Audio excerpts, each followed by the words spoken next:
And late today, the White House announced the departure of John Bolton's deputy, Mira Ricardel,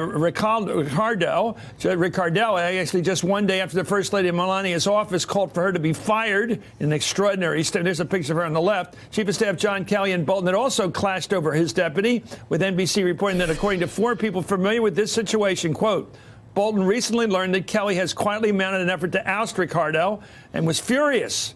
NBC News also reports that Kelly has run afoul of the First Lady, noting Kelly had repeatedly denied her request to promote some of her aides, and that having learned of the dispute, the president was furious and told Kelly to give the First Lady what she wanted. You know, I don't understand these people, Eli.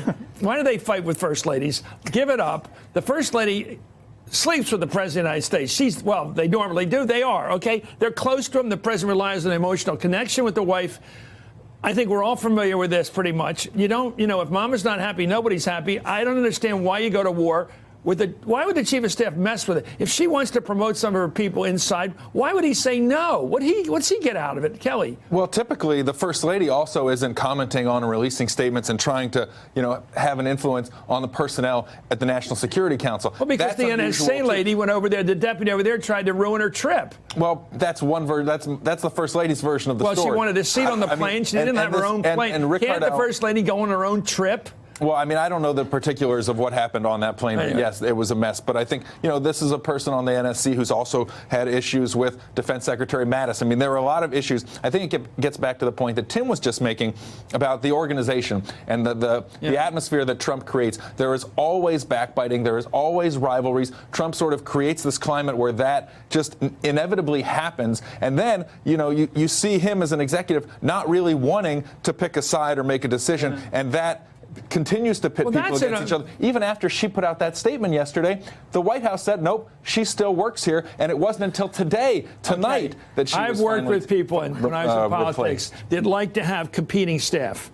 They don't want to hear that there was a meeting that they didn't run, the boss. They want to have people rival each other so they can manipulate everybody. This is an old Kennedy trick, a Roosevelt trick. Assign the same speech to 2 or 3 people and see what speech you like. But this is different. From what I've been reading today, Trump likes it when people hate each other. Well, here's the thing. People always talk about Melania Trump as maybe she's kind of different from President Trump. She's a softening effect. What we saw was President Trump-like actions out of Melania Trump. She could have just whispered to her president and say, look, we need to get rid of this lady. Instead, it's a public embarrassment for you to release a statement. Why did she go outside then? That's the question that everyone in some ways want to know, because if there's this idea that why would you have to go publicly if you're the First Lady? I was just married, happy wife, happy life. I hope my husband's watching. Phrase. I mean, happy I think that... Wife, I like that. Look, it's a happy wife, happy life. I like that. Anyway, meanwhile, former White House staffer Omarosa Manigault Newman said the president's recent behavior is classic Trump. This is a clear example of Donald Trump being embarrassed, and as a result, you see him sulking, and he's pouting like a child. And as a result, he's going to continue to lash out, and everybody around him will be miserable, just the way he likes it. Just the way he likes. That's the part she does that. Susan, stepping back from the family turmoil in there, I get the feeling that a lot of things are happening right now, and that's why the president is objectively worried. Look, Mueller's going to act. He's probably going to go after Roger Stone. He may well go after Donald Jr. in the very near future, before Christmas, before the holidays. Could happen. To prevent that, to preempt it, he brought in Whitaker to possibly stifle further indictments. A report going to the Congress, whatever, do the best he can. At the same time, you're seeing people on the Hill are starting to react to Whitaker and thinking they got to take steps to protect. We'll get to that later in the show, to protect Mueller. All this is objectively, it seems to me, coming, and Trump realizes he's going to lose the subpoena power, he's going to lose the House, he may lose control of his tax returns, everything. And these are things that are beyond his control to affect. Before this, he's had control of Congress, he's had the bully pulpit, he's maintains the support of his core supporters. But when it comes to legal action from Mueller, when it comes to subpoenas from the House Democrats, those are things he can't do anything about.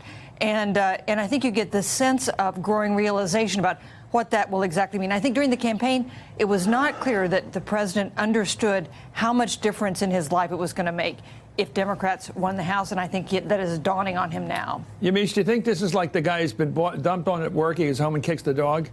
Is that what this is about? He just seems to be hitting everybody who's below him. I mean, there are all these really aides that are telling people that he's basically angry at everyone and that he's raging out because he's just an unhappy person right now. And again, I go back to that human idea that, like, everyone gets in a bad mood, everyone gets mad, but everyone isn't the president of the United States. So in this case, you still have to do your job, which the president, in some ways, people say, isn't in the mood to do, and it's running the free world. Hey there, I'm Chris Hayes from MSNBC. Thanks for watching MSNBC on YouTube. If you want to keep up to date with the videos we're putting out, you can click subscribe just below me, or click over on this list to see lots of other great videos.